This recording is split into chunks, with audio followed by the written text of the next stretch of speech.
जैसे हम लोग सब है नॉटी, वैसी ही है फिल्म, जितना नॉटी होना है उतना है, तो बस। अगर बात की जाए कास्टिंग में, तो लाइक कुछ ऐसी प्रॉब्लम्स या कुछ आई थी कास्टिंग में? कास्टिंग में नहीं, कोई प्रॉब्लम नहीं आई थी एक्चुअली। सारे जिनको मैंने सोचा था वही लोग हैं इस फिल्म में। नहीं, मेरे बारे में इनको लगा था कि मैं बहुत हैंडसम हूँ ये रोल प्ले करने के लिए, ऐसा ही कह रहे थे किसी और एक इंटरव्यू में, लेकिन अब कह नहीं रहे। देखिए 3 कैमरे लगे हैं तो ये बोल नहीं रहे ऐसे कुछ। हाँ, तो फिर मुझे दिखाना पड़ा कुछ मेरा थोड़ा अगली साइड। तो इस मूवी में आप किस तरह का कैरेक्टर प्ले कर रहे हैं? इस फिल्म में, हंटर फिल्म में, मेरे किरदार का नाम है मंदार पोंक्षे। बहुत ही मध्यम वर्गीय आदमी है, साधारण सा आदमी है, और बिल्कुल एक जो देखिए कैसोनोवा टर्म जिसको यूज कर सकता हूँ मैं मंदार के साथ, लेकिन उसके साथ क्या है ना, थोड़ा सा ग्लैमराइज हो जाता है। जो वर्ड कैसोनोवा प्लेबॉय यूज़ करेंगे तो लोग उसका परसेप्शन समझेंगे कि बहुत हैंडसम आदमी है, बहुत डैशिंग आदमी है, लेकिन मंदार उस टाइप का नहीं है।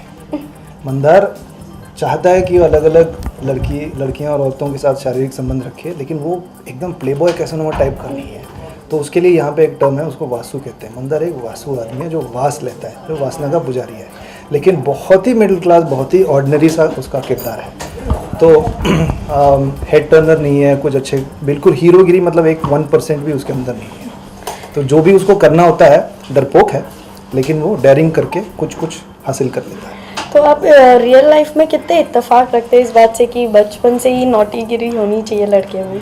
बचपन से तो हाँ, सब लोग लड़के नॉटीगिरी, लड़के क्या लड़कियां भी नॉटी होती हैं। मन के अंदर तो बहुत कुछ नॉटीनेस चलता है दिमाग के अंदर। फैंटेसाइज तो सब लोग करते हैं बचपन में, अपने टीनेज ईयर्स में, बड़े भी करते हैं, लेकिन सब लोग वो जो फैंटेसाइज करते हैं वो असल ज़िंदगी में वो जी नहीं पाते हैं। लेकिन मंदार ऐसा एक आदमी है जो फैंटेसाइज करता है और कोशिश करता है कि उसकी फैंटेसीज पूरे हो। ओके, आपसे जानना चाहेंगे लाइक कितना चैलेंजिंग रहा ये रोल? जैसे आपने लाइक थिएटर भी किए हैं, कई चीज़ें की, तो लाइक कितना चैलेंजिंग रहा ये?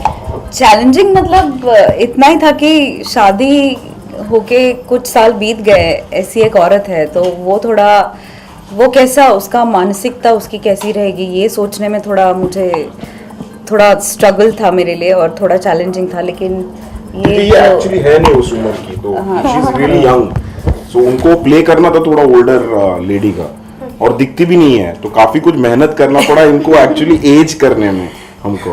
तो अपना इमेजिनेशन पूरा निचोड़ के और ऑब्जर्वेशंस जो हम ज़िंदगी में करते हैं उनको सब इकट्ठा करके मैंने ये किरदार निभाया है, और I hope people, it is convincing enough and people like it. Like कितना चैलेंजिंग रहा ये रोल आपके लिए? नहीं, कोई चैलेंजिंग नहीं था रोल। नहीं, उसके लिए कुछ नहीं था। वो इतनी अच्छी एक्ट्रेस है, वो उसके लिए इजी है, सब कुछ इजी है। ले रहे हैं, बाकी कुछ नहीं। तो चैलेंज मतलब ऐसा कुछ एक अलग एक्स्ट्रा कुछ नहीं था कि एक्स्ट्रा एडेड चैलेंज, पर challenge on the other side ये था कि इनको चीज़ें इतनी सादी और इतनी कम पसंद है, मतलब मिनिमम सटल पसंद है, तो वो करने में बहुत चैलेंज था। मतलब आई रिमेम्बर कि 15 17 टेक करते थे हम, उसके पहले रिहर्सल्स करते थे, और ये बोलता था कि ये कट डाउन करो, ये कट डाउन करो, और कम करो, और कम करो, और फिर जो जितना चाहिए बस उतना करो। And that was a very good learning process for me. So that was the biggest challenge, to actually literally not do anything and convey what was to be conveyed, isn't it? हाँ, कपड़े सबसे ज्यादा पहना है और कम करवाया तो बस एक्टिंग नहीं। कपड़े बहुत पहले एक्चुअली बहुत एफर्टलेस है और बहुत ही इंट्यूटिवली इंटेलिजेंट एक्ट्रेस है। फिर भी वो एक्चुअली रिहर्सल किसी और के लिए होता था, जे के लिए, मेरे लिए, हम लोग समझ रहे थे क्या है। पहला शॉट जो उसने दिया था वहीं फंसी हुई है, बाकी सब सबटेक नहीं दिया था उसने। पर एक्चुअली नहीं, मैं अच्छा बोल रही हूँ यार। नहीं, बट मैं at the same time I mean complimenting her कि स्क्रिप्ट इतना अच्छे से उसने खुद ही सोच के, you know, she has actually read it so well and she has analysed it and she brought in so many things. तो वो एक एफर्टलेस ईज है राधिका में, तो वो कर देती है। वो बहुत अंडर प्ले करती है कि मैं तो बस ऐसे ही हूँ करती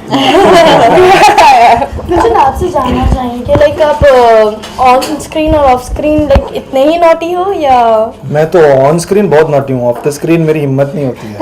इतना तो दम है नहीं मुझ में कि मैं नॉटीनेस ट्राई कर पाऊँ। सोचा तो बहुत कुछ था, मैं जैसे वही रिलेटेबल जो था ना मंदार पंशा के कैरेक्टर के साथ बचपन में मैं सोचता बहुत था कि अच्छा ये वो अरे बहुत क्यूट सी लड़की है, जाके इससे मैं पूछता हूँ मैथ्स का प्रॉब्लम कैसे सॉल्व करते हैं लेकिन हिम्मत नहीं होती थी। एक बार कोशिश भी किया था, वो लड़की ने ऐसे देखा था व्हाट, तो फिर वो है कि मन तो था कि इसके साथ आइसक्रीम खाऊं, उसके साथ पिक्चर देखने जाऊं, तो अगर वो मेरी गाल पे पप्पी दे दे तो वाह क्या कहने, मैं तो हीरो बन जाऊंगा, लेकिन कुछ हुआ नहीं ऐसा। तो ये सब जो है मन के अंदर फैंटेसीज थे, उसको मैंने अभी फिल्मों के मतलब जरिए से मैं जी रहा हूँ। जैसे हमने यूजुअली आपको देखा एक नेगेटिव रोल में कि कभी किसी को मारना या कभी कुछ जी। और, तो लाइक अब फर्स्ट टाइम हम आपको एक लव के सीन में जी। देख रहे हैं, तो लाइक वो कितना चैलेंजिंग रहा? चैलेंजिंग बिल्कुल नहीं था, मैं करना चाहता था क्योंकि बेसिकली मैंने 5-6 साल की उम्र से मैं थिएटर करता हुआ आया हूँ और अलग अलग किस्म के शेक्सपियर से लेके बादल सरकार और स्लैपस्टिक कॉमेडी, नील सैमन, सब किस्म के नाटक मैंने किए हैं, कॉमेडी, ट्रेजिडी, सब कुछ, हॉरर नहीं हॉरर नहीं किया मैंने तो ये तो एज एन एक्टर मैं कर चुका हूँ ऑन स्टेज ये सब, लेकिन फिल्मों में अच्छा लगता है जब हर्षवर्धन जैसे डायरेक्टर एक अलग नज़र से देखते हैं और कुछ ऐसा नया करने का मौका देते हैं, एक अपॉर्चुनिटी देते हैं। तो ये बिल्कुल मुश्किल नहीं था, लेकिन इंटरेस्ट लेवल बढ़ गया था क्योंकि एक अलग कुछ करने का मैं अपने आप को थोड़ा वर्सेटाइल एक्टर समझता हूँ मैं, लेकिन ये तो प्रूव करना पड़ेगा मुझे दुनिया को कि मैं असल में हूँ कि नहीं हूँ। तो ये एक ऐसा एक मौका है, एक एक्सपेरिमेंट है मेरे लिए, मेरे करियर के साथ। मैं उम्मीद करता हूँ कि ये इसमें मैं पास हो गया हूँ। अगर बात की जाए मूवी में, तो मूवी में कितने गाने हैं? 7.5 ना अकॉर्डिंग टू म्यूजिक। ओके, जैसे हम देख रहे हैं कि आजकल के दौर में हर कोई एक्टर एक्ट्रेस कोई मूवी बट 7 गाने जो है वो ये नहीं है, आई मीन लिप सिंक वाले गाने नहीं है, Okay. बैकग्राउंड में चलते हैं, तो पूरे गाने नहीं चलते, वरना लोगों को लगेगा ये तो एक 3 घंटे वाली पिक्चर है, वैसी नहीं है। तो आता जाता है, तो जस्ट वैसे है। और फ्लेवर देने के लिए एरा बेस्ड भी म्यूजिक है कि बप्पी लहरी जी ने गाया है, फिर अल्ताफ राजा का गाना है। तो ये सब उस पीरियड में जो एक स्टाइल होता था गानों का, तो उस स्टाइल के गाने हैं। तो कभी कभी इमोशंस के लिए भी है गाने और कभी कभी फ्लेवर के लिए, वैसे। जैसे देख रहे हैं कि आजकल की लाइक जनरेशन सिर्फ लव स्टोरी ये सब में बिलीव करती है, तो डू यू रियली फील कि सेक्सुअलिटी मूवीज में दिखाना इस आजकल का नया दौर आ गया? बट लव आपने बोला और फिर अभी सेक्सुअलिटी वो भी प्यार है, का जनरेशन क्या, वो भी प्यार है, वो प्यार नहीं होता है। आप भी इस जनरेशन से, आप बताओ आप तो नहीं लगती कि पुरानी जनरेशन की हैं आप? ऐसा नहीं लगता कि आप मतलब 1930 में पैदा हुए लेकिन अगर आप असल में 1930 में पैदा हुई हैं तो मतलब माशाल्लाह, मतलब you really taking care of yourself. नहीं, मैं ये कहना चाहूँगी कि आजकल हम सब लोग बहुत ज़्यादा ओपन हो गए हैं। जो चीज़ें टैबू मानी जाती है उनके बारे में हम खुल ओपन हार्ट से बात कर सकते हैं। इसीलिए sometimes there is sexuality in films, और उसके बारे में बात करने के लिए कोई अभी दीवारें नहीं है या कोई संकोच नहीं है। ऑडियंस का रिसीव करने का तरीका भी थोड़ा बदल गया है, they are open to all this, और that is why I think sexuality जहाँ पे ज़रूरत है, क्योंकि हमारा विषय ही ऐसा है कि हमारे प्रोटैगनिस्ट को he is obsessed with sex, that is why a hint of sexuality. Otherwise मुझे ऐसा लगता है कि एक सेलेबल ऑब्जेक्ट है, इसलिए सेक्सुअलिटी नहीं होनी चाहिए। अगर विषय की गरज है, ज़रूरत है, तो सेक्सुअलिटी है, और वैसे हमारी फिल्म में है। But there are lot of other things as well. Sexuality के साथ there are emotions, there is humour, there is love, there are love stories. अरे हमारे यहाँ पे खजुराहो है, हम लोग आज भी उसी चीज के बारे में बात कर रहे हैं जहाँ पे कितना कुछ हो चुका है। आप अगर माइथोलॉजी पढ़ेंगे, आप नाटक पढ़ लो, मृच्छ कटिगम या जो भी है, कितने सारे हैं। हम लोग शायद आज अभी भी वही चीज बात कर रहे हैं कि हम ओपन है कि नहीं है, ये मुझे नहीं पता चलता यार, क्योंकि मैं 70s में भी देख चुका हूँ ऐसे पिक्चरें। सही परांजपे ने भी बनाई है, कितने लोगों ने बनाई है ऐसी पिक्चरें। तो ऐसा कुछ इसमें आई थिंक टॉपिक बनाने के लिए हम लोग बोलते हैं कि यार चलो हम बात करते हैं, सो ऐसा कुछ है नहीं। जैसे देख रहे 24 फरवरी, ठीक है, कोई बात नहीं, कोई ओके, उसे पप्पी मिल जाएगा, इधर ही गया होगा। Sorry, What was the joke? I tell you.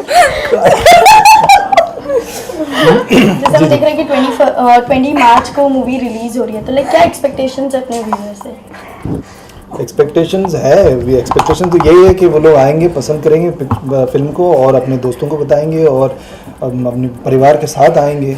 Obviously A certified film है तो मतलब 18 साल की कम उम्र वालों को ये मेरी गुजारिश है कि आप इस फिल्म को अभी ना देखें, बाद में देख लीजिए। जाते जाते कोई फिल्म का एक गाना या कुछ। गुलशन जी बहुत अच्छा गाते हैं। Don't reject me, I am a learner, मुझे सीखने दो, आंखें सेखने दो,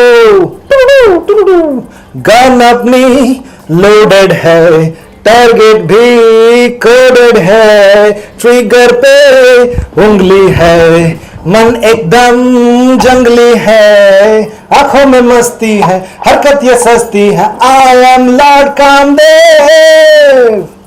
बस thank you thank you. Don't reject me, I am a learner, मुझे सीखने दो, आंखें सेखने दो, गन अपनी लोडेड है, टारगेट भी कोडेड है, ट्रिगर पे उंगली है, मन एकदम जंगली है, आंखों में मस्ती है, हरकत ये सस्ती है, आई एम लॉर्ड कामदेव। वहां पे थोड़ा बेस हो रहा था। मन को बाकी फिल्म में ग्रीट है। अरे नहीं, छोटा सा नहीं को नहीं भूल गए। तन को तूने लुभाया, मुझसे ये क्या करवाया, हो मन को तूने सताया, तन को तूने लुभाया, दामन पे आग लगाया हो। Hunter 303 या बेबी